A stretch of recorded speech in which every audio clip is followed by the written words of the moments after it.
सो ना जो जो पढ़ा हमने उसको थोड़ा रिवाइज कर लेते हैं, राइट?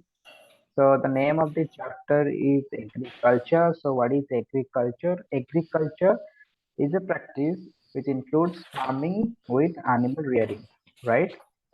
तो पहले Yes. पहले जब एग्रीकल्चर की बात होता था तो हम क्या समझते थे कि एग्रीकल्चर का मतलब सिर्फ फार्मिंग होता है।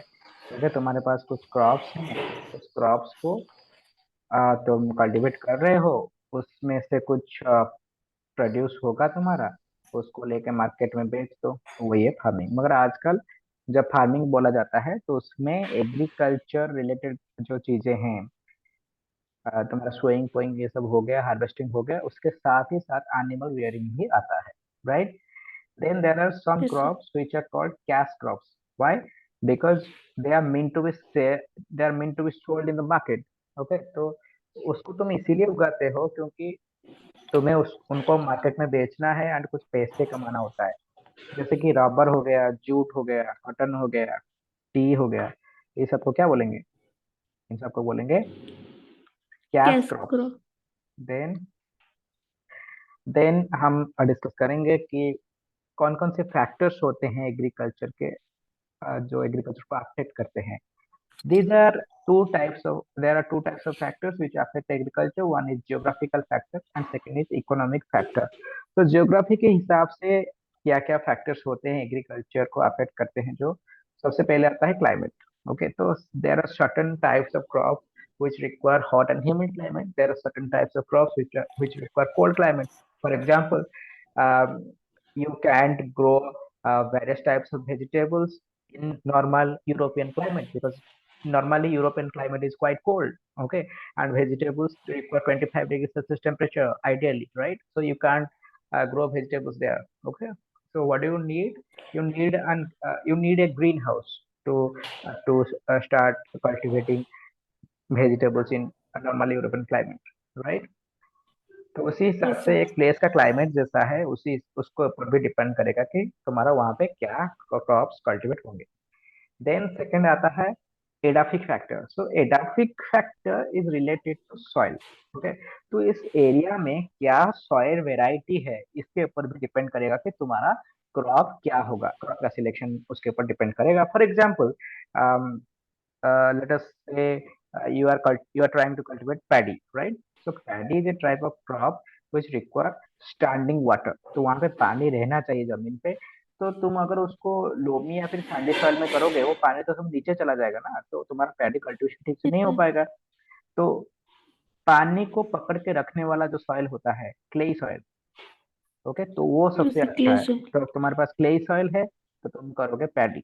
ओके, फॉर एग्जाम्पल तुम्हें वेजिटेबल्स करना है तो वेजिटेबल क्लेई सॉइल में अच्छा नहीं होगा बिकॉज जो रूट्स है वो उनका जल्दी जल्दी पेनिट्रेशन होना चाहिए वेजिटेबल्स का, तो इसलिए लोमी सॉइल सबसे अच्छा रहेगा. ठीक है, तुम अगर कोर्स ग्रेन Hello, करना Miss sir. चाहते हो तो सैंडी सॉइल अच्छा रहेगा. तो एडाफिक फैक्टर का मतलब सॉइल, सॉइल उस इलाके में कैसा है. देन आता है रिलीफ, मतलब Sir. टोपोग्राफी. तुम्हारा उस इलाका जो है वो प्लेन है या फिर हिली है या फिर स्लैंटिंग है, तो वो भी डिपेंड करता है. फॉर एग्जांपल, तुम्हारा अगर हिल बहुत ही ज्यादा साफ है या फिर बहुत ज्यादा फ्लैट है, तो वहां पे टी कल्टीवेशन अच्छे से नहीं हो पाएगा, right? On the other hand, अगर तुम्हारा जो स्लोप है हिली एरिया में बहुत ही ज्यादा जेंटिल है, तो वहां पे टी कल्टीवेशन अच्छा हुआ. तो रिलीफ टोपोग्राफी जिसको बोलते हैं वो वही होता है. ठीक है. Then comes the economic factors. तो इकोनॉमिकली भी कुछ फैक्टर्स होते हैं जो कि हमारे क्रॉप सिलेक्शन को अफेक्ट करते हैं. जैसे कि मार्केट. ओके, तो तुम्हारे आसपास जो मार्केट है, फॉर एग्जांपल तुम्हारे पास जो मार्केट है वहां पे अगर शुगर मिल्स ज्यादा है तो तुम शुगर कैन कल्टीवेट करना चाहोगे उसके आसपास, राइट? तो मार्केट में किसका डिमांड है इसके ऊपर भी डिपेंड करता है. एंड ट्रांसपोर्टेशन के ऊपर डिपेंड करता है. लेट अस सपोज तुम गांव में रहते हो, तुम्हारे गांव से 100-150 किलोमीटर दूर जो बड़ा टाउन है, वहां पे टोमेटोज का बहुत डिमांड है, मगर जो ट्रांसपोर्टेशन लाइन है between your village and that particular town, वो बहुत ही खराब है. There is no railway track, there is no highway, well connected, well constructed highway. तो तुम्हारा टमाटो जो होता है वो एक पेरिसेबल आइटम होता है ना, तो जल्दी रटन हो जाएगा. तो तुम नहीं चाहोगे, हाँ भले ही प्रॉफिट ज्यादा मिल सकता है, ठीक टाइम पे टाउन में चला जाएगा तो, मगर रोड ही ऐसा है, ट्रांसपोर्टेशन इतना घटिया है कि तुम्हारा ठीक टाइम पे तुम्हारा जो प्रोडक्ट है टमाटो वो वहां पे पहुंचेगा नहीं। तो इसलिए ट्रांसपोर्टेशन को भी देख के हमें सिलेक्शन करना पड़ता है कि अरे अरे ट्रांसपोर्टेशन खराब है, मुझे पेरिशेबल आइटम नहीं करना चाहिए। देन आता है labour. There are certain, normally agriculture is a labour और वर्कर इंटेंसिव फील्ड। तो बहुत सारा वर्कर्स चाहिए। फॉर एग्जाम्पल तुम्हारा जो पैडी होता है या फिर टी होता है, वहाँ पे सस्ते लेबर थोड़ा ज्यादा चाहिए। तो अगर लेबर इस इलाके में कम है तो तुम नहीं चाहोगे कि ये सब क्रॉप्स कल्टीवेट करो। देन आता है कैपिटल। तो कैपिटल होता है मतलब पैसा, मनी। अगर तुम्हारे पास कैपिटल कम है तो तुम इन्वेस्ट नहीं कर सकते, कटिंग एज टेक्नोलॉजी यूज नहीं कर सकते, फर्टिलाइजर्स यूज नहीं कर सकते, मॉडर्न जो मेथड्स आया है मार्केट में उसको अडॉप्ट नहीं कर सकते। तो कैपिटल के ऊपर भी डिपेंड करेगा कि तुम्हारा एग्रीकल्चर, तुम्हारा क्रॉप सिलेक्शन कैसा है। Okay, now let's talk about types of agriculture. So agriculture is roughly two types. One is your subsistence agriculture. Second is your commercial agriculture. Right? So what is that? Subsistence agriculture. मतलब तुम अपने family के खाने के लिए जो कर रहे हो, that is called subsistence agriculture. And तुम मार्केट में बेचने के लिए जो कर रहे हो, that is called commercial agriculture. तो subsistence agriculture में ये तीन चीजें आते हैं: shifting cultivation, intensive subsistence agriculture and nomadic herding. तो शिफ्टिंग कल्टीवेशन क्या होता है? मान लो एक फॉरेस्टेड रीजन है, वहां पे तुम क्या करोगे, उस एक पैच ऑफ लैंड को काट के वो जो कटा हुआ पेड़ का पार्ट है उसको जला दोगे। तो वहां पे एसिड कन्वर्ट होगा, वो एसिड को तुम सॉइल में मिक्स करोगे, आधे देते सॉइल का फर्टिलिटी बढ़ जाएगा। अब टेम्पररी के लिए बढ़ जाएगा, 2-3 साल के लिए वहां पे तुम कल्टीवेशन करोगे पैडी या कुछ और। तो 2-3 साल के बाद उस जगह का फर्टिलिटी कम हो जाएगा, तुम उस जगह को छोड़ के बाकी एक पैच को साफ करके वहां पे कल्टीवेट करोगे। तो तुम शिफ्ट करते सर होगे एक पैच दूसरा पैच, तो इसीलिए उसको बोलते हैं शिफ्टिंग कल्टीवेशन। ओके। सर हम्म। सर जब हम सर उसको सर फर्टिलाइजर उसका सर फर्टिलाइजर खत्म हो जाता है सर सॉइल का, तब जैसे हम्म। जब हम शिफ्ट अगले लैंड में जाते हैं सब सर, तब जो लैंड से हम जो हम काट चुके हैं वो सब इन फर्टाइल ही रह जाएगा सर, और फर्टाइल नहीं होगा। नहीं, कैसे होगा? ठीक है, नहीं हो पाएगा।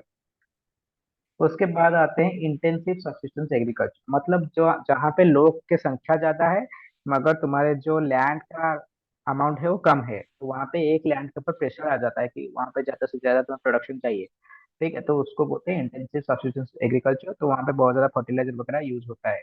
India, Sri Lanka, Pakistan, parts of Indonesia, जहाँ पे जापान, चाइना, जहाँ पे लोग बहुत ज्यादा है लैंड कम है, तो वहाँ पे इंटेंसिव सब्सिस्टेंस एग्रीकल्चर किया जाता है। उसके बाद आता है नोमाडिक हर्डिंग। नोमाड का मतलब जिनका कोई फिक्स्ड ठिकाना नहीं होता, इधर उधर घूमते रहते हैं। तो वो सब अपने हर्ड, हर्ड का मतलब एक ग्रुप ऑफ एनिमल्स, बकरियां या फिर सीप या फिर काउज लेके घूमते रहते हैं, उनका घी मीट वगैरह बेच के अपना गुजारा करते हैं। तो हमारे जो हिमालयन रीजन, बहुत सारे डेक्कन के रीजन में नोमाडिक हर्डिंग देखने को मिलता है। कमर्शियल फार्मिंग मतलब बाजार में बेचने के लिए जो फार्मिंग होता है, जिसमें एक्सटेंसिव एग्रीकल्चर आता है, मतलब बहुत ज्यादा लैंड है, लोग कम है। ऑस्ट्रेलिया जैसे देशों में, कनाडा, यूएसए में बहुत ज्यादा लैंड बड़ा बड़ा होता है, तो वहाँ पे एक्सटेंसिव एग्रीकल्चर किया जाता है। उसके बाद प्लांटेशन, मतलब एक जगह पे तुम्हारा सैपलिंग्स प्रिपेयर होंगे नर्सरी में, उसको उठा के किसी और जगह पे प्लांट करना। बनाना हो गया, रबर हो गया, शुगर केन, ये सब आता है प्लांटेशन में। तीसरा होता है मिक्स्ड फार्मिंग। मिक्स्ड फार्मिंग में क्या होता है कि तुम फार्मिंग भी करोगे, एग्रीकल्चर जो क्रॉप्स करोगे उसके साथ ही साथ एनिमल को भी रियर करोगे। ओके, तो दोनों तरफ से फायदा होगा। तुम्हारा एग्रीकल्चर से जो रिमेनिंग्स है तो वो तुम्हारे फार्मिंग, तुम्हारे एनिमल्स खा जाएंगे। एनिमल्स के जो डोंग वगैरह हैं उनका वेस्टेज वो एग्रीकल्चर में फर्टिलाइजर की तरह यूज होगा। फाइनली आता है मार्केट गार्डनिंग। मतलब मार्केट के पास जो इलाका है वहाँ पे तुम सब्जी वगैरह, फ्रूट्स, फ्लावर्स वगैरह कल्टीवेट करोगे ताकि मार्केट का जो डिमांड है वो फुलफिल हो सके। उसको ट्रॉक फार्मिंग ही बोलते हैं, क्योंकि ट्रॉक से ही लोड होके जाएगा ना मार्केट में। तो इसलिए मार्केट के आसपास ये मार्केट गार्डनिंग होता है। Is that clear? Yes sir.